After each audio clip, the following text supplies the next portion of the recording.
Well, now it's not going. I've got something wrong with my internet.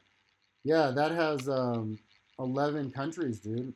And that's actually one of the ones with the lowest number of countries. So there are a gazillion history tests to be had here.